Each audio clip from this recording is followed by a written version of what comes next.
In the cold and majestic world of Norse mythology, where gods reign from the high peak of Asgard, there is a name that always shines brightly through the long nights of blizzards and war: Baldur. Baldur was neither the strongest god nor the greatest warrior. But the light within him, the light of purity, kindness, and innocence, softened even the coldest hearts. He was the son of the great Odin and the goddess Frigg, a symbol of hope amid the looming doom of Ragnarok. From giants to humans, from plants to gods, all loved Baldur. For in him there was no hatred, no deceit, only a strange purity, as if that light did not belong to this world. But even the brightest light could not escape the shadow of fate. A dark dream came to Baldur. In a tragic trance, he saw himself falling, his body cold, his light extinguished amid cries of mourning. From that moment, the wheel of destiny began to turn, dragging the divine realm into an irreversible tragedy. The shadow of fate did not stop in Baldur's dream. When he awoke, Frigg's heart, Baldur's mother, was immediately gripped by an invisible fear. She knew the dream was not a fleeting omen, but an inevitable cold prophecy. With deep love for her son, Frigg embarked on a strange and desperate journey across the 9 realms. She went to every mountain, every stream, every deep forest, meeting all beings, from the great to the small, from lifeless objects to living souls. With a pleading voice, Frigg begged them all not to harm Baldur. Every stone, leaf, wave, and arrow had to promise not to hurt the god of light. These vows formed an invisible shield around Baldur, turning him into an invulnerable god. No weapon could pierce his flesh, no enemy could harm that radiant figure. However, in the world of gods and monsters, nothing is perfect. One secret was kept, a tiny piece seemingly harmless, overlooked by Frigg, a mistletoe branch, not sworn to, because she thought it too weak to harm Baldur. And it was that mistletoe branch, like a cold dagger, that would break the shield of fate, destroy the light reigning in Asgard, and shake the entire divine realm.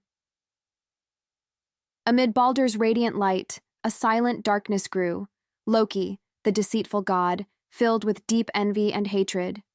While other gods praised Baldur as the symbol of perfection, Loki felt abandoned and unrecognized. He envied Baldur's dazzling light, and that jealousy soon turned into a deadly plot.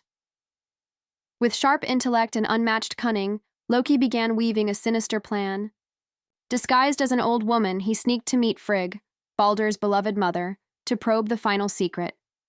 With a wizened appearance and seductive voice, Loki skillfully asked, "Has everything in the world sworn not to harm Baldur? Is that true, Lady Frigg?" Trusting and unsuspecting, Frigg replied that she had taken oaths from all things: stones, trees, metals, animals, even the weather. But there was one thing she missed: a small mistletoe branch, seemingly harmless and not worth worrying about. Loki smiled bitterly inside, realizing this was the perfect piece for his scheme. He took the mistletoe branch and fashioned it into a sharp spear. With cruel intent, Loki prepared to make this tiny object the only weapon able to break Baldur's invulnerable protection. Jealousy led Loki down a path of no return. His plan was not just a dangerous game, but the beginning of an eternal tragedy for the god of light, a tragedy that would shake all of Asgard. After no weapon could harm Baldur, Asgard was filled with excitement and joy. The gods held a strange but thrilling game. They threw sharp weapons, arrows, even stones at Baldur, who stood motionless without a single wound. Everything seemed to prove that Baldur had truly become immortal, protected by his mother Frigg's sacred oath. The joy and confidence were overwhelming, except for one blind god, Hodur, Baldur's brother. Hodur, who always lived in darkness and could not see the light, could not join the game because he didn't know the target. Loki, always lurking and seeking chance to sow chaos, appeared with a cunning smile. Loki silently handed Hodur a spear made from the mistletoe branch, the only thing Frigg did not get an oath from, the only thing that could pierce Baldur's shield. Loki's invitation was disguised as help. "Try to throw it, brother. It's just a game." Without suspicion, Hodur raised the spear and threw it at Baldur. That gentle, accidental throw became the end of the god's radiant light. The mistletoe spear pierced Baldur's flesh, broke through the divine armor, and plunged deep into his heart. Time froze. Horrified screams echoed throughout Asgard. The ground shook, the sky darkened, and all the gods were stunned beyond belief. Baldur, the symbol of light and hope, had fallen, brought down by the smallest weapon and the cruelest conspiracy. The tragedy began, and the world of the gods would never be the same. When Baldur fell, Asgard was engulfed in an indescribable sorrow. Odin, the All-Father and Baldur's father, felt a deep loss and could not accept that his son would be forever trapped in the darkness of the dead. He decided to act, sending a brave messenger to the very depths of the underworld, where Hel, the goddess of death, ruled over the souls of the departed. Hermod, swift and loyal, rode the eight-legged horse Sleipnir, an emblem of divine speed and strength, into the perilous 9 realms to find Baldur. The path to Hel was not easy. It was a journey through shadowed lands, crossing icy rivers and haunted forests where sighs echoed endlessly. When Hermod reached Hel's cold palace, he met the goddess, cold and indifferent, who ruled the souls of the dead. Hel, both alluring and terrifying, set a harsh condition. Baldur would return to the living only if every creature, every being in the world, from humans to plants, from mountains to winds, shed tears of mourning for Baldur. Hermod returned, with this news bringing a fragile hope amid the vast darkness. All of Asgard and the 9 realms began an unprecedented campaign.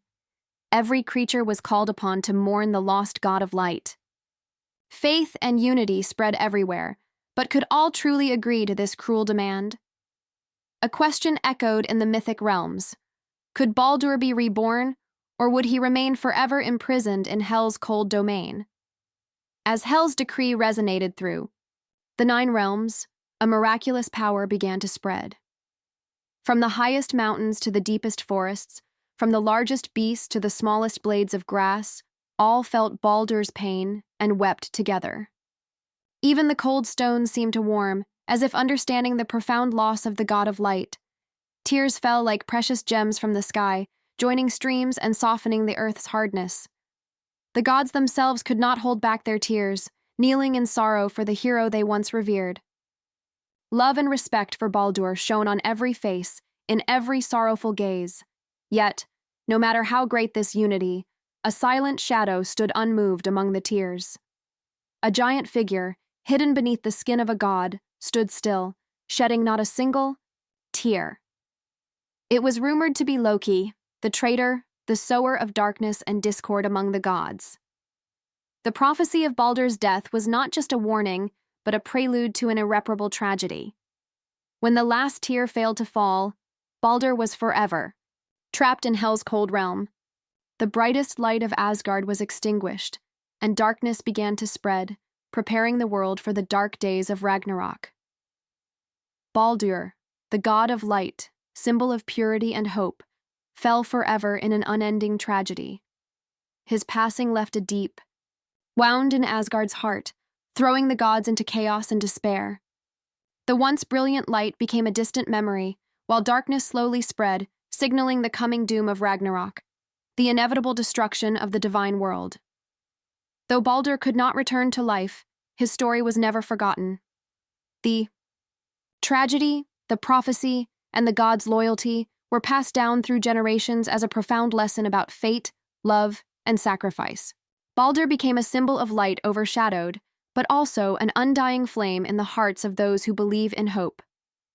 Ragnarok, the final battle between gods and destruction, was foretold by Baldur's death. This loss paved the way for the world's inevitable end, but also marked the beginning of a new cycle. From the ashes of Ragnarok, a new world would rise, carrying fresh hope and light. The story of Baldur is proof of the timeless power of myths, where light and darkness, life and death intertwine in an endless cycle of fate. And within the hearts of people, Baldur's light still burns brightly, a reminder that even in the deepest darkness, hope can live on. Baldur's death was not just a personal tragedy, but the end of a glorious era for Asgard's gods. The god of light, once a beacon of hope and purity, was lost to the living world forever, leaving deep pain and endless confusion among the gods. Yet in the thickest darkness, light becomes even more meaningful. Baldur's story is not only a warning of life's fragility, but also a symbol of hope that never fades. Though he fell, Baldur's spirit and light remain forever in the hearts of gods and men. This event laid the foundation for a new cycle in Norse mythology, a cycle spinning between life and death, light and darkness, beginning with tragedy and ending with rebirth. Ragnarok, the great destruction, though the end of the old world, also opens the door to renewal and the birth of a brighter world. And in every tale, in every legend, Baldur's light remains the guiding torch, a reminder that no matter how harsh fate may be, courage, love, and hope will always triumph over darkness. Let the story of Baldur inspire us in hard times, reminding us that true light never disappears. It only waits for the right moment to shine again. Thank you so much for taking the time to watch the video. If you found the video helpful and interesting, don't forget to like, subscribe, and turn on the notification bell so you won't miss any future videos. Wishing you a wonderful day, and see you in the next video.